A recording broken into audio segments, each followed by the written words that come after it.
Hello दोस्तों, स्वागत है आपका हमारे YouTube चैनल में। तो देखिए, चर्चा चल रही थी, हमने 800 से 1200 ईस्वी के बीच राजपूतों की उत्पत्ति, विकास और संघर्ष में हमने आपको जो है पिछले टॉपिक में चर्चा की थी गुर्जर प्रतिहार राजवंश की। और कल हमने आपको पढ़ाया था कन्नौज का गहरवाल वंश। तो चलिए थोड़ा सा रिवीजन करवा देते और एक आज नए टॉपिक की चर्चा करते हैं, और वो है शाकंभरी या अजमेर का चौहान या चहमान राजवंश है। तो बताइए, पहले तो हमें बताइए जो है गुर्जर प्रतिहार वंश की उत्पत्ति कहाँ से मानी गई है? अग्निकुंड। कहाँ पे हुआ था अग्निकुंड? माउंट आबू पर्वत में। किसने किया था? यायात नहीं, वशिष्ठ ऋषि ने। किसने? वशिष्ठ ऋषि ने किया था। और उसी अग्निकुंड से 4 राजपूत राजवंश की स्थापना हुई थी। और हमने बताया था कौन कौन थे? चालुक्य, चौहान, प्रतिहार और परमा। ठीक है। और इसके विषय में जानकारी कहाँ से मिलती है? चंद्रबरदाई की पुस्तक पृथ्वीराज रासो से प्राप्त होती है। ठीक है। तो बताइए, गुर्जर प्रतिहार वंश का संस्थापक कौन था? हरिश्चंद्र थे ना। और यदि आ जाए आदि पुरुष, सॉरी, गुर्जर प्रतिहार वंश का आदि पुरुष कौन था? हरिश्चंद्र। और यदि आ जाए संस्थापक कौन थे? तो नागभट्ट प्रथम थे। और यदि आ जाए वास्तविक संस्थापक कौन था? वत्सराज था। ठीक है। अच्छा बताइए, जो है किस गुर्जर प्रतिहार शासक के शासन काल में अरब यात्री सुलेमान आया था? मीर भोज ये शासन काल में आया था ना। और जो है मीर भोज को ही जो है, या मीर भोज के समय ही मीर भोज को जो है किसका शत्रु माना जाता है? इस्लाम का शत्रु माना जाता है। ठीक है। अच्छा, मीर भोज का एक अभिलेख है, ग्वालियर अभिलेख, पढ़ा है? उसमें जो है गुर्जर प्रतिहारों की उत्पत्ति किससे बताई गई है? बताइए, किससे उत्पत्ति बताई गई है? हमने लिखाया है भगवान राम के भाई लक्ष्मण या सौमित्र का वंशज होने का दावा किया गया है ना। बताओ। अच्छा, मीर भोज की उपाधि आदिवरा थी। ये उपाधि जो है किस अभिलेख से मिलती है? ग्वालियर अभिलेख से। और दूसरी उपाधि थी प्रभाष। प्रभाष उपाधि कहाँ से मिलती है? दौलतपुर अभिलेख से। बताओ, राजशेखर किसके दरबार में रहते थे? अच्छा, महेंद्र पाल के दरबार में रहते थे। ठीक है। तो महेंद्र पाल को उन्होंने क्या कहा है? रघुकुल तिलक या रघुवंशी कह करके संबोधित किया। ठीक है। बताओ। अच्छा, राजशेखर की कौन सी पुस्तकें हैं? कर्पूर मंजरी, काव्य मीमांसा और विद्युसाल भंजिका। बताइए। अच्छा, अरब यात्री अल मसदी किसके शासन काल में आया था? महिपाल के शासन काल में आया था। ठीक है। और हमने आपको बताया था अल मसदी को ही जो है भारतीय मानसून का जनक माना जाता है। ठीक है। बताइए। अच्छा, कन्नौज के गहरवाल वंश की स्थापना किसने की थी? चंद्रदेव ने। 1090 ईस्वी में चंद्रदेव ने की थी ना। और आ जाए, इस वंश का जो है शक्तिशाली शासक कौन था? गोविंद चंद्र। बताओ। अच्छा, गोविंद चंद्र के युद्ध मंत्री कौन थे? लक्ष्मीधर, जिन्होंने कृत्य कल्प तरु नामक पुस्तक की रचना की थी। बताओ। अच्छा, गोविंद चंद्र ने कौन सा एक टैक्स लगाया था मुसलमानों या तुर्कों पर? तुरुक्स दंड। और इसकी जानकारी किस अभिलेख से मिलती है? मनेर अभिलेख से। मनेर अभिलेख कहाँ से मिला है? गया से। गया बिहार से प्राप्त हुआ है ना। तो कौन सा टैक्स लगाया था उन पर? तुरुक्स दंड नामक टैक्स लगाया था ना। अच्छा, गोविंद चंद्र की एक पत्नी थी जिनका नाम था कुमार देवी, जो किसकी बेटी थी? मदन पाल की बेटी थी। ठीक है। तो गोविंद चंद्र ने बहु विवाह किया था ना। तो कुमार देवी के साथ साथ उनकी बहनों के साथ भी उनका विवाह हुआ था। तो ये बहु विवाह का भी उदाहरण माना जाता है। तो बताइए, कुमार देवी किस धर्म को मानती थी? बौद्ध धर्म की अनुयायी थी। तो उन्होंने कहाँ पे एक वो जैन धर्म चक्र जिन विहार की स्थापना की थी? सारनाथ में उन्होंने जो है धर्म चक्र जिन विहार की स्थापना की थी। ठीक है। तो सब ये याद रखिए। और इस वंश का जो अगला शासक माना गया है, जो शक्तिशाली फिर आगे चल करके शासक हुआ, वो था जयचंद। तो जयचंद को किसने पराजित किया था? किस युद्ध में? चंदावर कहाँ पे है? एटा जिला उत्तर प्रदेश में, ठीक है। तो चंदावर के युद्ध में पराजित किया था, ठीक है। और बाद में जो है कुतुबुद्दीन ऐबक ने जो है क्या किया था? कन्नौज पर अधिकार कर लिया था, ठीक है। ये सब याद रखिए भाई, भूल जाते हो, मेन चीज तो याद ही रखिए। तो चलिए चर्चा कर लेते हैं अगले राजवंश की, और वो है शाकंभरी या अजमेर का चौहान वंश, ठीक है। तो देखिए इस वंश के संस्थापक कौन थे? वासुदेव। कौन थे? हाँ, जिन्होंने 7वीं शताब्दी में इस वंश की स्थापना की थी। और इनकी राजधानी, जो पहली राजधानी थी वो सामर, राजस्थान में है ना, सामर जी। तो सामर के निकट अहिछत्रपुर थी, ठीक है। और बाद में जो है अजय राज ने अपनी राजधानी बनाई थी अजमेर को। यदि आ जाए अजमेर नगर की स्थापना किसने की थी? तो अजय राज ने की थी। और इस वंश का शक्तिशाली शासक था विग्रह राज चतुर्थ, जिसे बीशल देव के नाम से जाना जाता है। और यदि आ जाए इस वंश का प्रसिद्ध शासक कौन था? तो पृथ्वीराज चौहान या पृथ्वीराज तृतीय इस वंश के जो है क्या थे? प्रसिद्ध शासक थे, ठीक है। अब देखो इन चौहानों के बारे में जानकारी हमें कहाँ कहाँ से मिलती है? तो आप लोगों ने चंद्रवरदाई की पुस्तक पढ़ी है, कौन सी है? पृथ्वीराज रासो। ऐसे ही आपने जयानक भट्ट की पुस्तक पढ़ी होगी, पृथ्वीराज विजय। ऐसे नैचंद की पुस्तक है हमीर महाकाव्य। इनसे भी हमें जानकारी प्राप्त होती है किसकी? इन चौहान राजवंशों के विषय। तो चलिए चर्चा करते हैं। तो देखिए पहले तो संस्थापक लिखिए, और संस्थापक थे वासुदेव।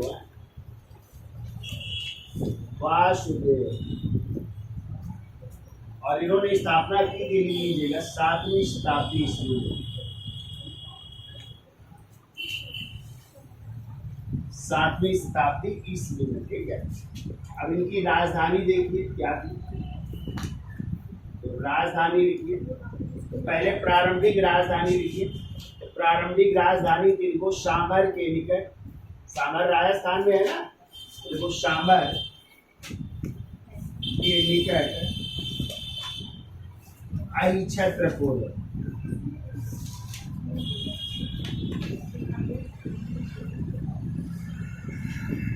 देखो सामर के निकट अहिछत्रपुर, या इसी को एक और नाम से जानते हैं अनंतपुर भी कर लो, अनंतपुर। ये दूसरी राजधानी आगे चल करके बन रही है अजमेर। दूसरी राजधानी लिखी अजमेर। और अजमेर की स्थापना की थी अजय राज ने, ठीक है। अजय राज शासक हुए थे। अजय राज द्वारा जो है अजमेर नगर बसाया गया, फिर राजधानी बनाई गई, ठीक है। देखिए शक्तिशाली शासक कौन था? तो शक्तिशाली शासक थे विग्रह राज चतुर्थ। विग्रह राज चतुर्थ, यानी को बीशल देव भी कहते हैं, बीशल देव है। और इन्होंने ही अजमेर में संस्कृत विद्यालय बनवाया था, जिसको जो है तोड़वा करके कुतुबुद्दीन ऐबक ने क्या बनवा दिया था? अढ़ाई दिन का झोपड़ा। और इन्हीं की एक नाटिका है हरिकेन नाटिका भी इन्होंने लिखी थी, ठीक है, बहुत पूछी जाती है। उसके अंश भी जो है उस अढ़ाई दिन के झोपड़े में दीवारों में खुदे हुए थे, ठीक है। और आ जाए प्रसिद्ध शासक, अब लिख लो प्रसिद्ध शासक। प्रसिद्ध शासक थे पृथ्वीराज चौहान है। पृथ्वी राज तृतीय भी कह सकते हैं इनको, है पृथ्वीराज तृतीय, या इनका एक और नाम है राय पिथौरा भी कहते हैं, ठीक है। राय पिथौरा के नाम से भी जाने जाते हैं, या पृथ्वीराज चौहान के नाम से भी जाने जाते हैं। जो युद्ध लड़ेंगे मोहम्मद गोरी से, कौन सा? तराइन का प्रथम युद्ध और तराइन का, हाँ, तो पहले में जीत जाएंगे, दूसरे में हार जाएंगे, ठीक है। अब देखिए मित्रों जानकारी के स्रोत, इससे हमें चौहानों की जानकारी मिल रही है। जानकारी के स्रोत लिखिए। लिखिए नंबर 1, चंद बरदाई की पुस्तक।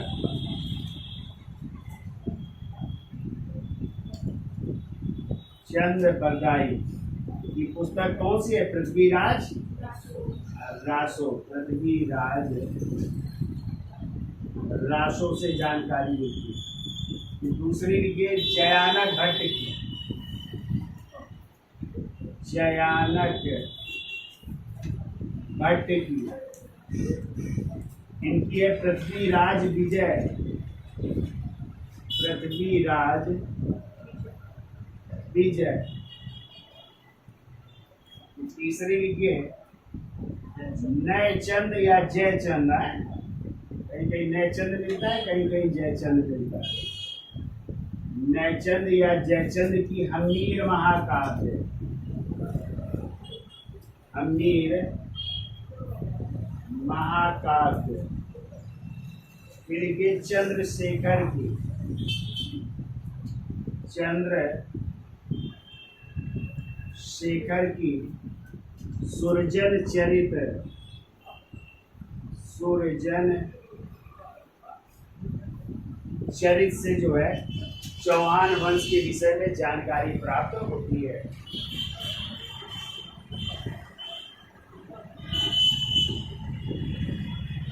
ठीक है, तो याद हो जाएगा। संस्थापक कौन है? वासुदेव। राजधानी पहले थी सामर के निकट ऐशतपुर या आनंदपुर। बाद में अजय राज ने किसको बनाई? अजमेर को बनाई। यदि आ जाए शक्तिशाली शासक तो पृथ्वीराज चतुर्थ या भीषण देव थे। प्रसिद्ध शासक आ जाए तो पृथ्वीराज चौहान या पृथ्वीराज तृतीय, जिन्हें राय पिथौरा के नाम से भी जाना जाता है। यदि आ जाए जानकारी के स्रोत तो चंद बरदाई की पुस्तक पृथ्वीराज रासो, जयानक भट्ट की पुस्तक पृथ्वीराज विजय, नैचंद या जयचंद की हमीर महाकाल और चंद्रशेखर की सुरजन चरित्र। ठीक है, चंद्रशेखर की कौन सी है? सुरजन चरित्र है। ठीक है, और आपको पता है पृथ्वीराज रासो को जो है और किस नाम से जाना जाता है? तो ये हिंदी साहित्य का प्रथम महाकाव्य है ना, याद रखिएगा। हिंदी साहित्य का प्रथम महाकाव्य है। हिंदी में पढ़ा है ना आप लोगों ने? तो हिंदी साहित्य का प्रथम महाकाव्य कहलाता है। कौन? पृथ्वीराज रासो। लिख लो, अलग से नहीं लिखाना पड़ेगा, मैं याद रखिएगा। अब लिखिए, देखिए तो देखो 7वीं शताब्दी में वासुदेव ने इस वंश की स्थापना की। 7वीं शताब्दी में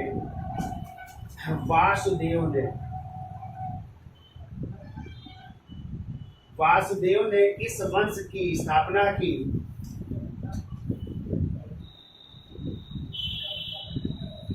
और चौहानों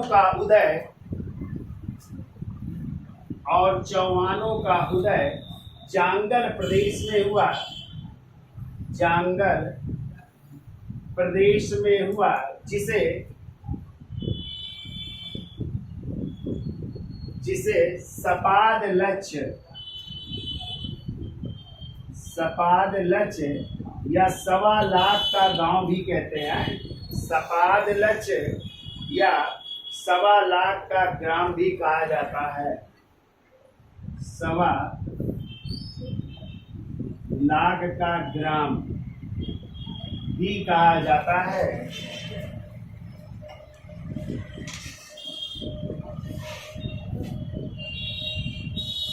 अगला पॉइंट को, वासुदेव ने सांभर पर अधिकार करके, वासुदेव ने सांभर कहाँ पड़ता है? राजस्थान में है। लिख लो, सांभर राजस्थान में अधिकार करके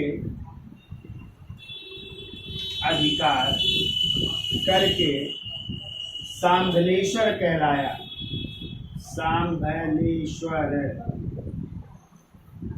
कहलाया, यानी सांभर पर अधिकार करके शाकंभलेश्वर का बना लेना बीच में, शाकंभलेश्वर कहलाया।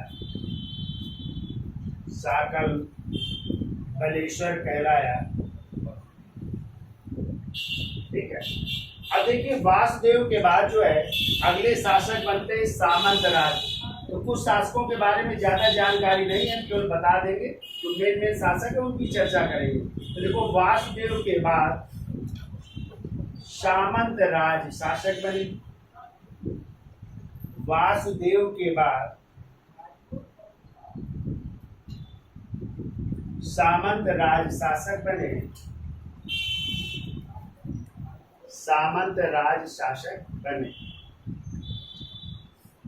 अगला पॉइंट लिखिए चौहान शासक चंदन राज। जिसका स्क्रीन शॉट है तो आगे चलते हैं। देखिए अगला पॉइंट देखो चौहान शासक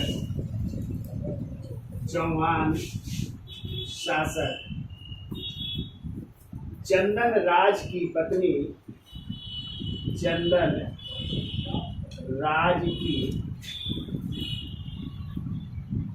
पत्नी और इन पत्नी का नाम का लिख लो रुद्राणी या आत्मप्रभा। रुद्राणी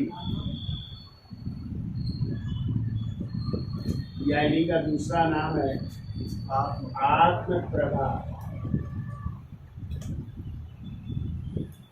देखो रुद्राणी या आत्मप्रभा ने पुष्कर, आप लोग नाम सुने हो? पुष्कर का मेला लगता है राजस्थान में, लगता है अजमेर के पास। और तालाब भी है ना पुष्कर का तालाब। और पुष्कर में ही किसका मंदिर है?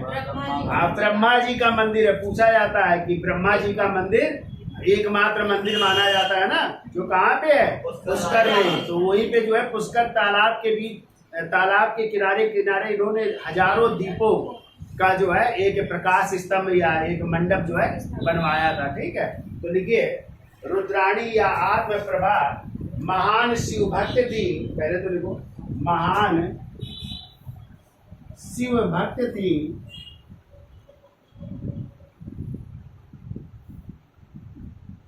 महान शिव भक्त थी और इन्होंने पुष्कर तालाब के चारों ओर पुष्कर तालाब के चारों ओर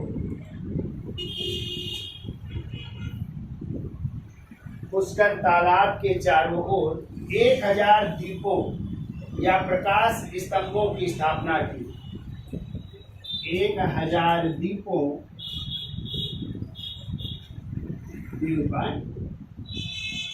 या प्रकाश स्तंभों की स्थापना की। प्रकाश स्तंभों की स्थापना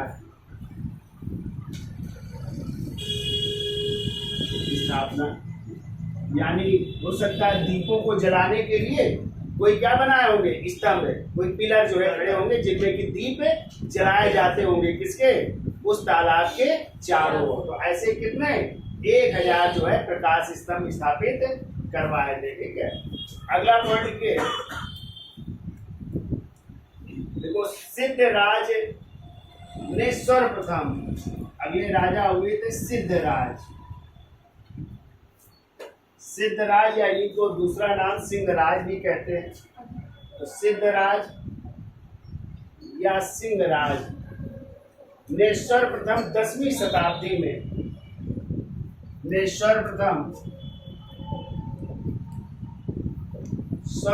10वीं शताब्दी के मध्य में 10वीं शताब्दी के मध्य में कहते हैं अपने को ये स्वतंत्र घोषित कर रहे हैं। पहली बार है 10वीं शताब्दी के मध्य में अपने वंश की स्वतंत्रता घोषित की। अपने वंश की स्वतंत्रता घोषित की। स्वतंत्रता घोषित की। 10वीं शताब्दी के मध्य में अपने वंश की स्वतंत्रता घोषित की और सर्वप्रथम महाराजाधिराज की पाली धारण की। और सर्वप्रथम महाराजाधिराज की उपाधि धारण की और सर्वप्रथम महाराजाधिराज की उपाधि धारण की। तो ये सिद्ध राज है जिन्होंने अपने वंश की स्वतंत्रता घोषित कर रहे हैं और कौन सी महाराजाधिराज की उपाधि धारण कर रहे हैं। ठीक है, फिर ये विग्रह राज द्वितीय, विग्रह राज द्वितीय इस वंश का यशस्वी शासक था। इस वंश का यशस्वी शासक था और इसने गुजरात के सोलंकी वंश के शासक, सोलंकी वंश या चालुक्य वंश भी कह सकते हैं, सोलंकी वंश के शासक और उनका नाम था मूलराज प्रथम। मूलराज प्रथम या कहीं कहीं आप लोग पढ़ते हो भीम देव प्रथम है, तो देखो मूलराज प्रथम या भीम देव प्रथम को पराजित किया। मूलराज प्रथम या भीम देव प्रथम को पराजित किया और उसे कंथा दुर्ग में, कंथा या कंधा भी मिल जाता है या ऐसे, कंथा दुर्ग में शरण लेने के लिए विवश किया, शरण लेने के लिए विवश किया, विवश किया। देखो विग्रह राज द्वितीय किसको पराजित कर रहे हैं? गुजरात के सोलंकी वंश के शासक मूलराज प्रथम या भीमदेव प्रथम को पराजित किया और उसको कहाँ पे? कंथा दुर्ग में है, ये दुर्ग है, कंथा दुर्ग में या कंथा के किले में शरण लेने के लिए विवश कर दिया। यानी ये भाग करके मूलराज ने जो है कहाँ पे शरण ली? कंथा दुर्ग में शरण ली थी। ठीक है, अगला पॉइंट वो विग्रह राज द्वितीय ने, विग्रह राज द्वितीय ने भृगुकच्छ और भृगुकच्छ को ही भड़ौच कहते हैं। क्या कहते हैं? भड़ौच। और ये कहाँ पे है? गुजरात में। ठीक है, देखो भृगुकच्छ या भड़ौच में एक मंदिर बनवाया था इन्होंने और वो है आशापुरी देवी का मंदिर है। आशापुरी देवी के मंदिर की स्थापना की, आशापुरी देवी मंदिर की स्थापना की। तो देखो विग्रह राज द्वितीय ने भृगुकच्छ या भड़ौच गुजरात में आशापुरी देवी मंदिर की स्थापना की। ठीक है, अब देखिए अगला पॉइंट, चूंकि इसके बाद कई शासक हुए उनके क्रम हम लिखा देते हैं। तो देखिए विग्रह राज द्वितीय के बाद क्रमशः विग्रह राज द्वितीय के बाद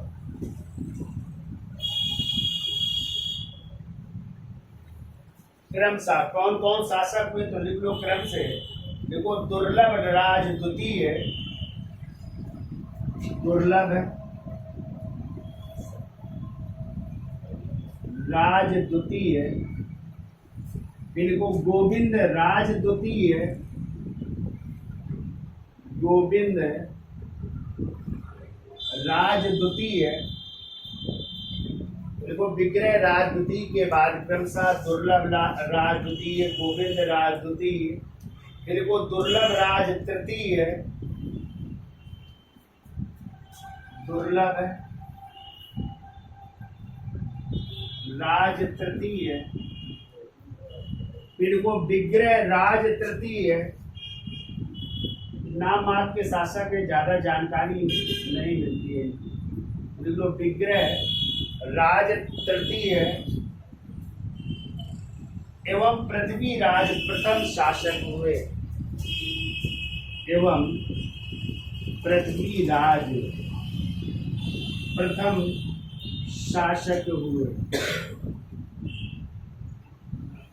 पृथ्वीराज प्रथम शासक हुए। क्या लिखा? विग्रह राज द्वितीय के बाद क्रमशः दुर्लभ राज द्वितीय, गोविंद राज द्वितीय, दुर्लभ राज तृतीय, विग्रह राज तृतीय और पृथ्वीराज प्रथम शासक हुए। ठीक है। अब देखो, इन्हीं पृथ्वीराज प्रथम का बेटा है जिसका नाम है अजय राज, और यही अजय राज है जिसने किसकी स्थापना की? अजमेर शहर की स्थापना की और उसको अपनी राजधानी बनाया। तो हेडिंग डाल लीजिए अजय राज, इसका स्क्रीनशॉट ले लो, आगे चलो। तो हेडिंग डाल लीजिए अजय राज, और इनका टाइम है 1105 से 1130 ईस्वी। ठीक है। जैसे अभी हमने आपको बताया था कि अजय राज के पिता का नाम था पृथ्वी राज प्रथम नाम था। ठीक है। अगला पॉइंट लिखिए, अजय राज ने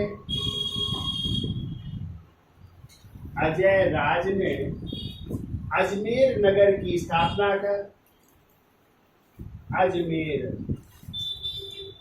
नगर की स्थापना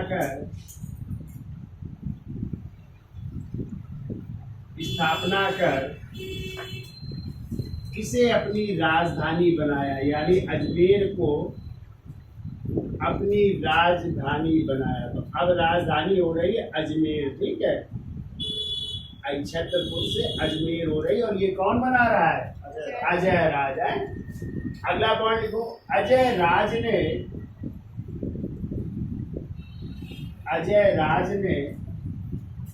रजत या चांदी की मुद्राएं, रजत या चांदी की मुद्राओं पर अपनी पत्नी सोमल्य देवी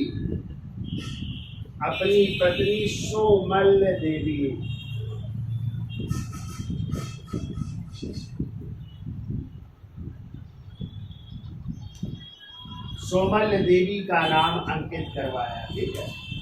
सोमल्य देवी का नाम अंकित करवाया, यानी किन मुद्राओं पे? चांदी या रजत की मुद्राओं। सोमल्य देवी का नाम अंकित करवाया। तो नाम अंकित करवा रहे हैं अजय राज। ठीक है। अब देखिए, अजय राज के बाद जो है अगले शासक बन रहे हैं अर्णोराज। तो हेडिंग डाल लीजिए अर्णोराज, और अर्णोराज का टाइम है 1130 से लेकर के 1150 ईस्वी तक है। 1130 से लेकर के 1150 ईस्वी तक।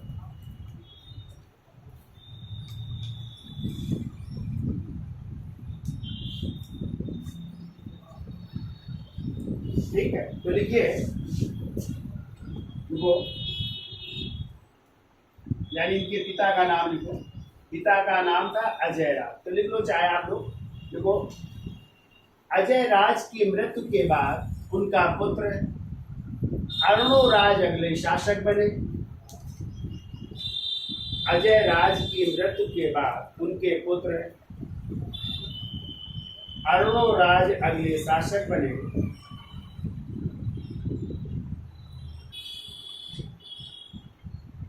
और अर्णोराज ने ही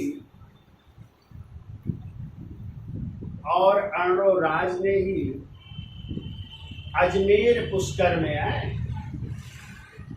अजमेर या पुष्कर में वराह मंदिर या इसी को ब्रह्मदेव मंदिर भी कहते हैं। ब्रह्मदेव मंदिर का निर्माण करवाया। अभी हमने आपको बताया था ना, ब्रह्मा जी का मंदिर है पुष्कर में, वो किसने बनवाया था? अर्णोराज ने। ठीक है। तो वराह मंदिर या ब्रह्मदेव मंदिर का निर्माण करवाया। ब्रह्मदेव मंदिर का निर्माण करवाया। देखो, बाद में इस मंदिर को किसने तुड़वा दिया था? तो जहांगीर ने तुड़वा दिया था। तो देख लो, बाद में इस मंदिर को मुगल बादशाह जहांगीर ने तुड़वा दिया था।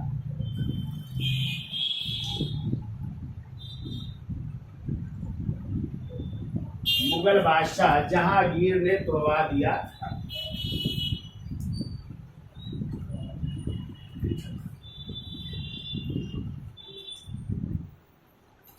अगला पॉइंट को देखो, अर्णोराज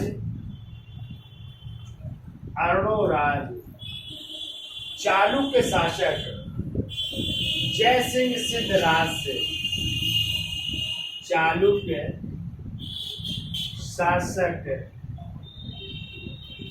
जय सिंह सिद्धराज से पराजित हुआ।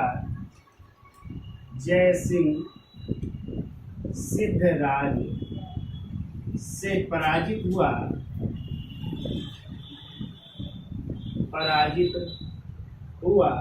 परंतु चालुक्य शासक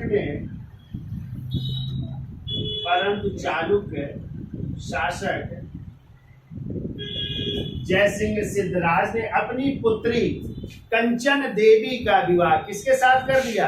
अर्णोराज के साथ कर दिया था। तो लिख लो, परंतु चालुक्य शासक जय सिंह सिद्धराज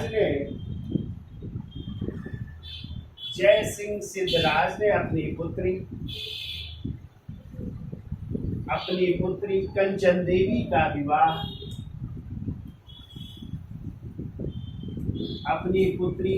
देवी का विवाह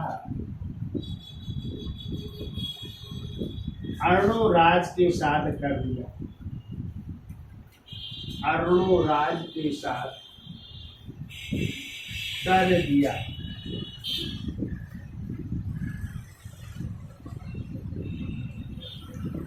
अब देखो अर्णोराज की हत्या उसके पुत्र, देखो इनकी हत्या उनका बेटा कर रहा है।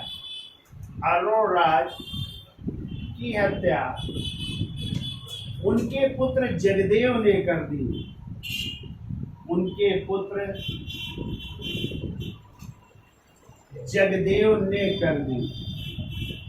तो बेटे ने ही पिता की हत्या कर दी, ठीक है, जगदेव ने कर दी। परंतु अब इस जगदेव की भी हत्या हो रही, कौन कर रहा है? विग्रहराज चतुर्थ करेंगे, ठीक है। तो देखो, परंतु 1153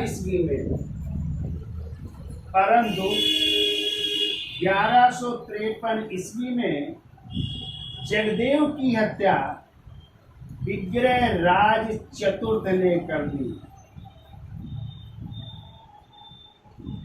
1153 ईस्वी में जगदेव की हत्या विग्रहराज चतुर्थ ने कर दी। तो इस तरह अब अगले शासक बनेंगे कौन? विग्रहराज चतुर्थ या बीसल देव। इसका स्क्रीनशॉट ले लो और आगे चलते हैं। तो देखिए, जगदेव की हत्या करके अगले शासक कौन बन रहे हैं? विग्रहराज चतुर्थ या बीसल देव, ठीक है। और बीसल देव को जो है चौहानों का स्वर्ण, या बीसल देव का जो शासन काल था वो चौहानों का क्या माना जाता है? स्वर्ण काल माना जाता है। और ये जो है सबसे प्रतापी शासक भी है। इसी ने जो है एक नाटिका लिखी थी, हरि केरी नाटिका, और अजमेर में क्या बनवाया था? संस्कृत विद्यालय बनवाया था। और उसी संस्कृत विद्यालय को तोड़वा करके कुतुबुद्दीन ऐबक ने क्या बनवा दिया था? अढ़ाई दिन का झोपड़ा। और इसी के समय जो है, इसी विग्रहराज चतुर्थ ने जो है, जो पहले आपको पता है दिल्ली के राजा थे, तंवर नहीं थे? तो तंवर, जिनकी राजधानी दिल्ली या ढिंढिका भी नाम था उसका, तो उन्होंने जो है पहली बार जो है अधीनता स्वीकार की थी। किसकी? विग्रहराज चतुर्थ की। और चौहानों के क्या बन गए थे? सामंत। पहले किसके सामंत थे? जय प्रत्यारों के सामंत हुआ करते थे। लेकिन अब जो है, जो तंवर था वो किसका सामंत बन रहा है? चौहानों का सामंत बन रहा है। लेकिन विग्रहराज चतुर्थ ने दिल्ली को मिलाया नहीं अपने साम्राज्य में, उसको मध्यवर्ती राज्य के रूप में रखा, ठीक है, कि अपने स्वतंत्र सत्ता स्थापित करिए, आप जो है अधीनस्थ तो हमारे हैं, लेकिन वो मध्यवर्ती राज्य के रूप में बना रहा दिल्ली, ठीक है, अपने साम्राज्य में उसको मिलाया नहीं, ठीक है। और इन्हीं को जो है एक लेखक है, उन्होंने इनको कवि बांधव की उपाधि प्रदान की है। किसने की उसकी हम चर्चा करेंगे। चलो लिख लेते हैं। तो देखिए पहला पॉइंट लिखो। देखो विग्रह राज चतुर्थ इस वंश का सबसे प्रतापी शासक था। सबसे प्रतापी शासक, सबसे प्रतापी शासक था। और इसके काल को चौहानों का स्वर्ण काल कहा जाता है। और इसके काल को चौहानों का स्वर्ण काल कहा जाता है।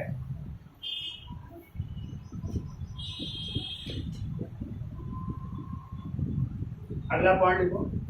देखो जयानक भट्ट ने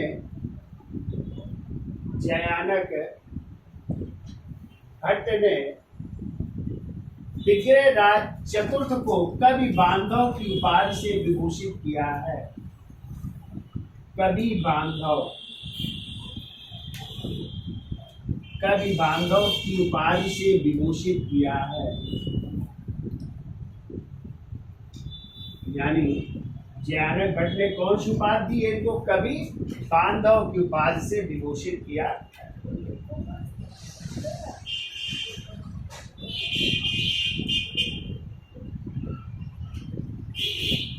देखिए अगला पॉइंट।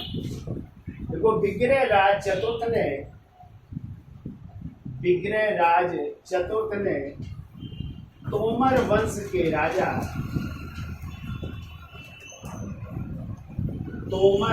के राजा तमर को पराजित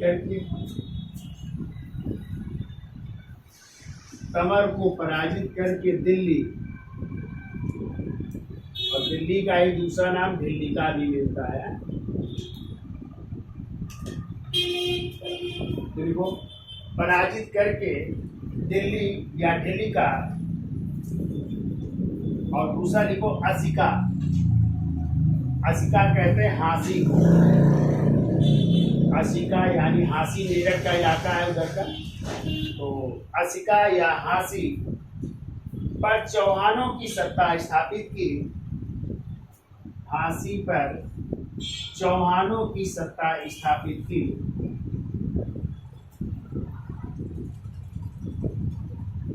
चौहानों की सत्ता स्थापित की।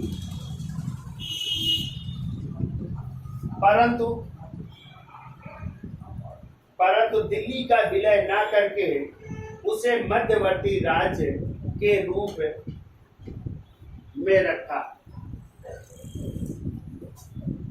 दिल्ली को क्या बनाया? मध्यवर्ती राज्य है। दिल्ली का विलय न करके उसे मध्यवर्ती राज्य के रूप में रखा। मध्यवर्ती राज्य के रूप में रखा।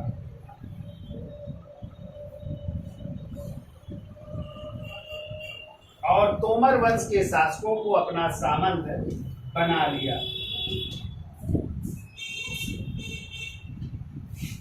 और तोमर वंश के शासकों को अपना क्या बना रहा है? सामंत बना रहा है। यानी तोमर अब जो है चौहानों के क्या हो रहे हैं? सामंत हो रहे हैं। ठीक है। और तोमर वंश के शासकों को अपना सामंत बना लिया। अगला पॉइंट लिखो। देखो बीसल देव रासों में, बीसल देव रासो किसकी किताब है ये? पढ़ के आए आप लोग पीछे? नरपति नाल, नरपति नाल। तो देखो बीसल देव रासो में नरपति नाल ने विग्रह राज चतुर्थ का, विग्रह राज चतुर्थ का प्रशस्ति गान किया या यशो गान किया है। विग्रह राज चतुर्थ का यशोगान या प्रशस्ति गान किया है। प्रशस्ति गान किया, यानी उनके बारे में वो लिखा है, ठीक है। प्रशस्ति गान किया या यशोगान किया किसने? नरपत नाल ने अपनी पुस्तक किसमें? बीशलदेव रासो, ठीक है। अगला पॉइंट देखो, विग्रह राज चतुर्थ ने, विग्रह राज चतुर्थ ने पुष्कर में बिलसर झील, पुष्कर में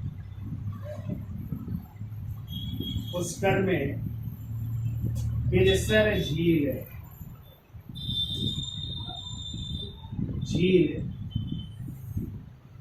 एवं बीसलपुर नगर की स्थापना की।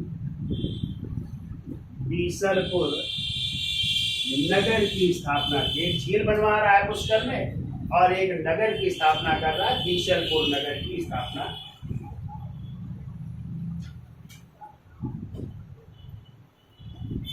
अगला पॉइंट देखो, विग्रह राज चतुर्थ ने संस्कृत में, विग्रह राज चतुर्थ ने संस्कृत में, बहुत पूछी जाती है, ध्यान रखिएगा, हरिकेली नाटिका, हरिकेल नाटिका की रचना की। संस्कृत में हरिकेली नाटिका की रचना की और अजमेर में एक संस्कृत विद्यालय की स्थापना की, और अजमेर में एक संस्कृत विद्यालय की स्थापना की। और इसी संस्कृत विद्यालय को तोड़वा करके किसने? कुतुबुद्दीन ऐबक ने क्या बनवाया था? 2.5 दिन का झोपड़ा या 2.5 दिन के झोपड़े, जो एक क्या थी? मस्जिद का निर्माण करवाया था, ठीक है। यानी 2.5 दिन के झोपड़े की मस्जिद का निर्माण करवाया था। तो कहते हैं उस मस्जिद में आज भी हरिकेली नाटिका के अंश जो है खुदे हुए हैं। जो दीवार थी तो दीवार नहीं तोड़वाई, ऊपर की छत तोड़वा करके उसको क्या बना दिया? मस्जिद बनवा दिया। तो जो दीवारें थी उनमें आज भी जो है हरिकेली नाटिका के कुछ अंश जो है, अब तो बिगड़ गए हैं लेकिन पहले जो है अंकित थे, ठीक है। तो चाहे जोड़ लो आगे, क्या लिखा? अजमेर में एक संस्कृत विद्यालय की स्थापना की और इसकी दीवारों पर हरिकेली नाटिका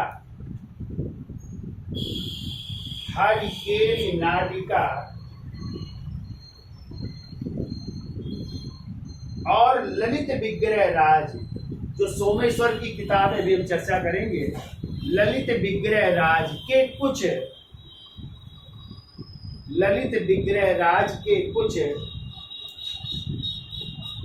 पद को उत्कीर्ण करवाया। ललित विग्रह राज के कुछ पद को उत्कीर्ण कराया। देखो, इस संस्कृत विद्यालय को तुड़वाकर ऐबक ने,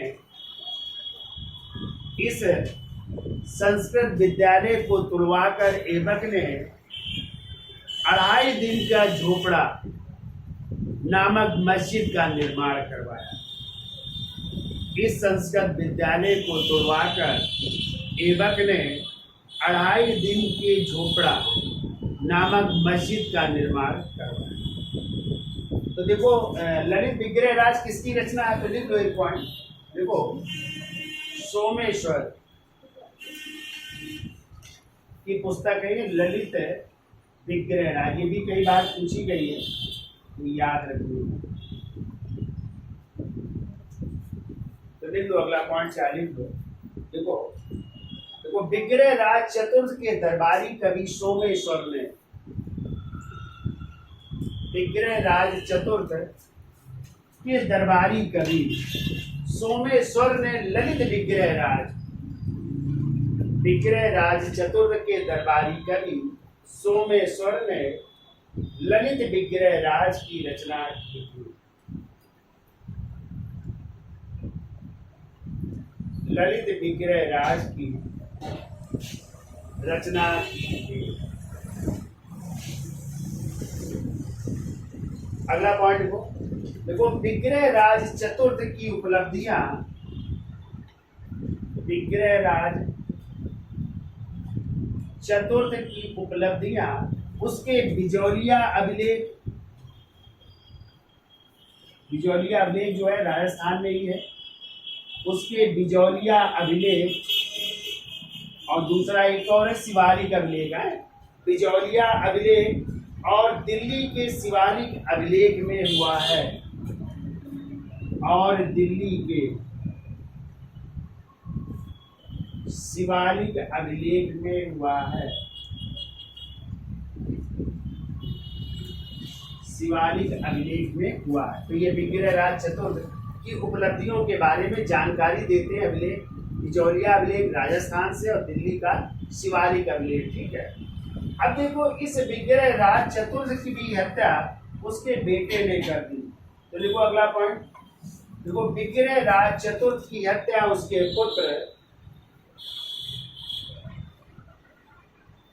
जगदेव ने कर दी। इसका भी देखो नाम जगदेव है बेटे का। विग्रह राज चतुर्थ की हत्या उसके पुत्र जगदेव ने कर दी, पुत्र है।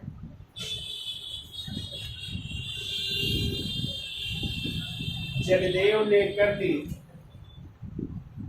परंतु वह सत्ता पर काबिज ना हो सका, परंतु वह सत्ता पर काबिज ना हो सका। अतः विग्रह राज चतुर्थ का अल्प वयस्क पुत्र,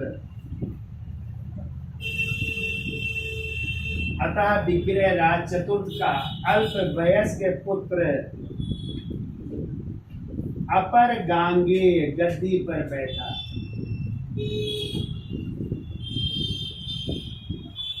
अब अल्प वयस्क पुत्र अपर गांगेय गद्दी पर बैठा। देखो हत्या तो की जगदेव ने, लेकिन वो ना बैठ करके विग्रह राज चतुर्थ का एक छोटा पुत्र था, अल्प वयस्क पुत्र था जिसका नाम था अपर गांगेय, वो गद्दी पर बैठ रहा है। ठीक है, लेकिन वो भी थोड़े दिन ही बना रहा। अगले शासक कौन हुए? देखो अपर गांगेय के बाद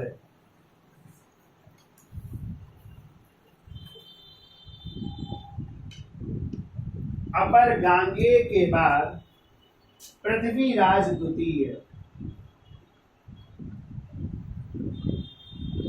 अपर गांगेय के बाद पृथ्वीराज द्वितीय और सोमेश्वर शासक हुए,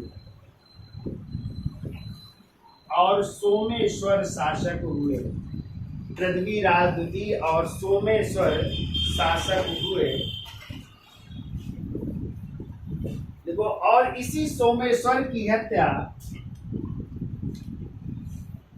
देखो इसी सोमेश्वर की हत्या 1177 ईस्वी में चालुक्य शासक भीम द्वितीय ने कर दी, और इसी सोमेश्वर की हत्या 1177 ईस्वी में चालुक्य शासक भीम द्वितीय ने कर दी।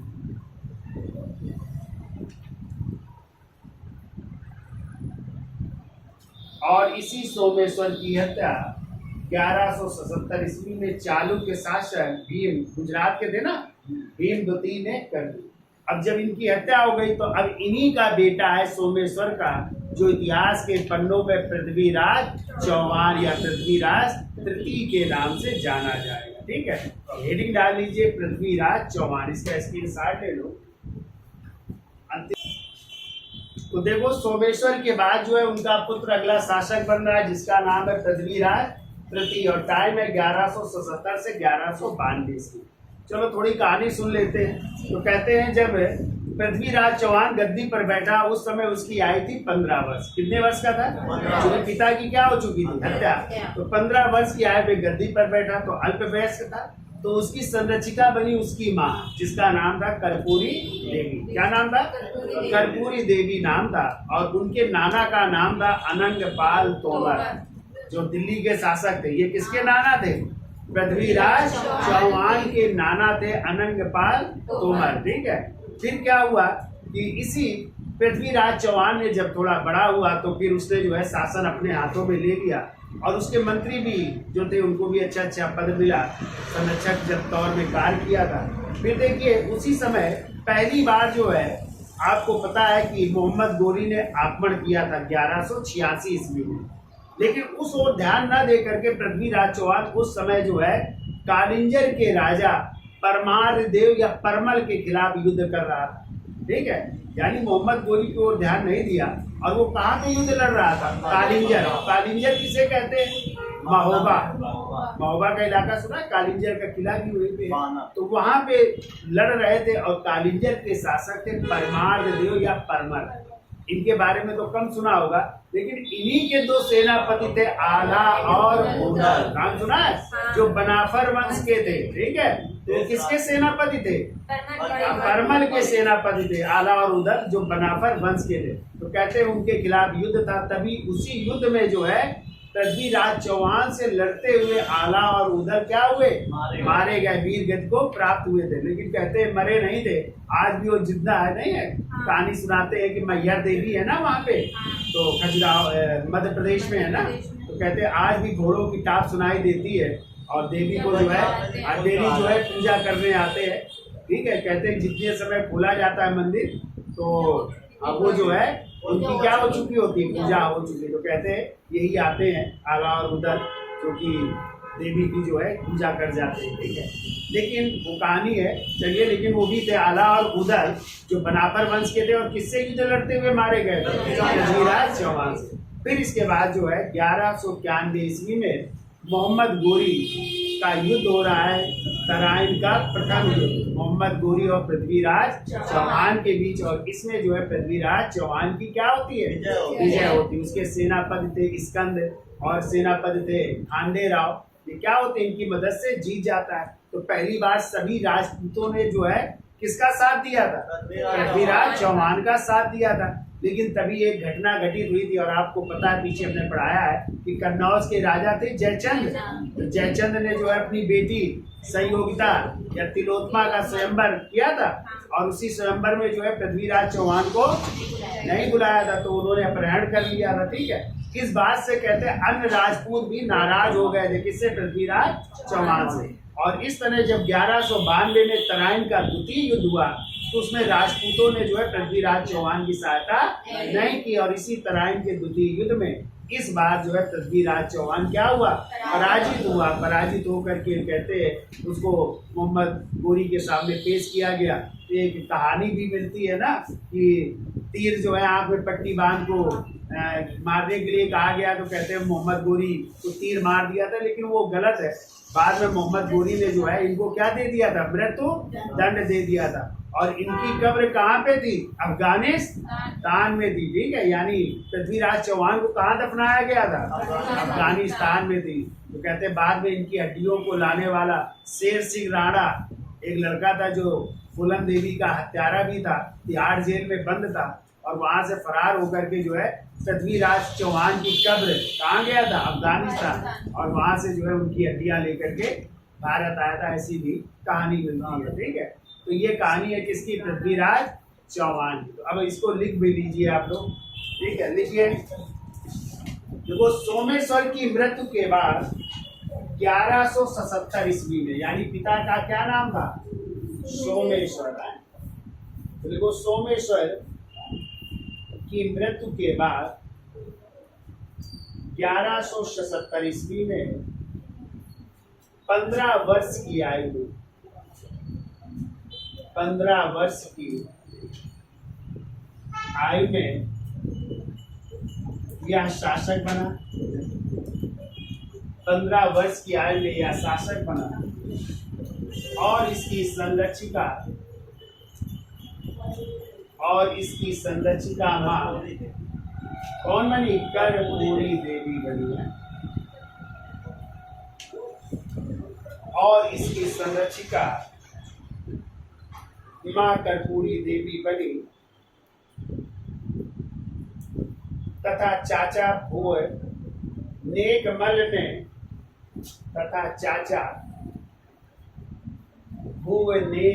ने मल्ल ने प्रशासनिक कार्यों में सहयोग दिया। प्रशासनिक कार्यों में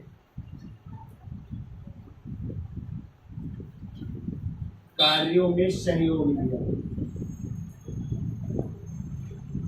प्रशासनिक कार्यों में सहयोग दिया।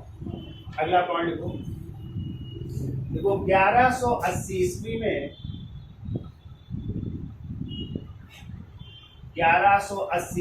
में 18 वर्ष की आयु में 18 वर्ष की आयु में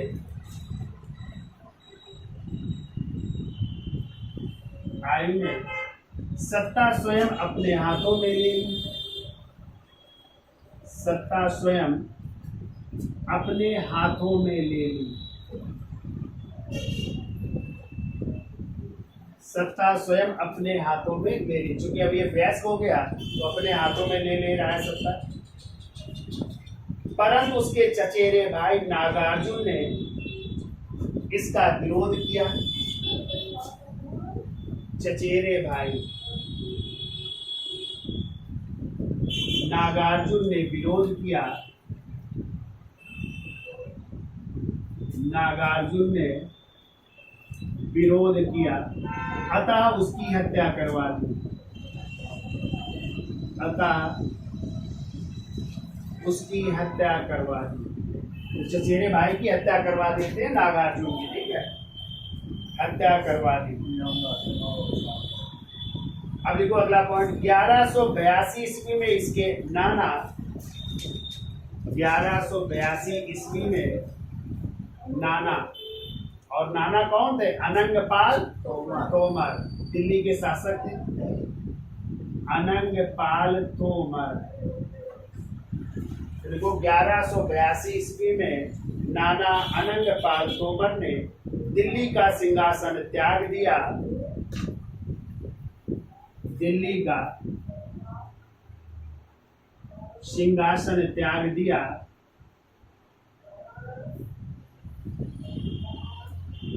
दिल्ली का सिंहासन त्याग दिया और पृथ्वीराज चौहान को सम्राट घोषित कर दिया। और पृथ्वीराज चौहान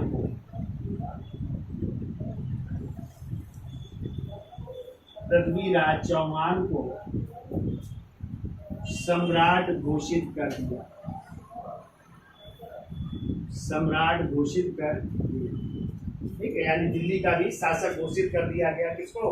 पृथ्वीराज। एक क्वेश्चन आता है कि चौहानों की राजधानी क्या थी? क्या आप लोग दिल्ली मारोगे कि अजमेर मारोगे? हाँ, तो राजधानी क्या बनाई रखी इसने? अजमेर ही।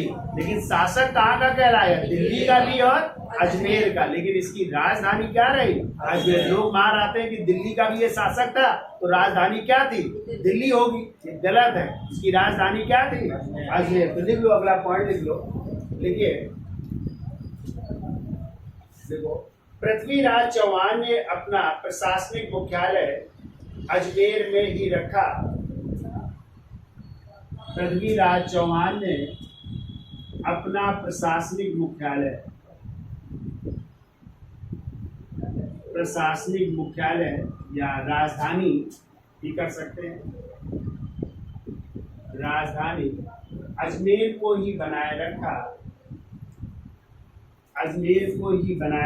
जबकि दिल्ली का सूबेदार अपने भाई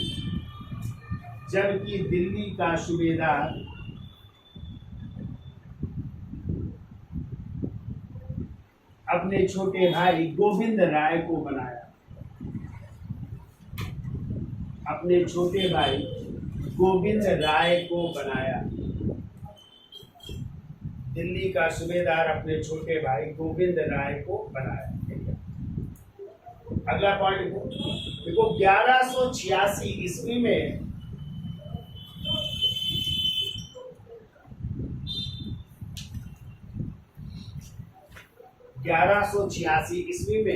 इसने चंदेल शासक, यहाँ पे लिख दे रहे हैं, 1186 ईस्वी में इसने चंदेल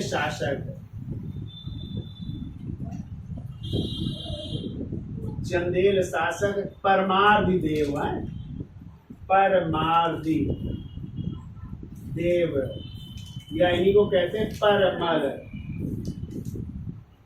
परमल के राज्य कालिंजर महोबा पर अधिकार कर लिया।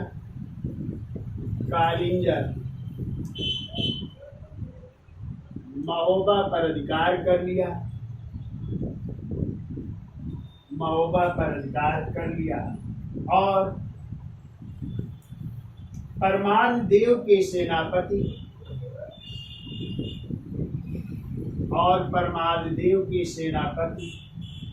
आल्हा और उदल, आल्हा और दूसरे थे उदल, और ये किस वंश के थे? बनाफर वंश। और परमार्द देव के सेनापति आल्हा और उदल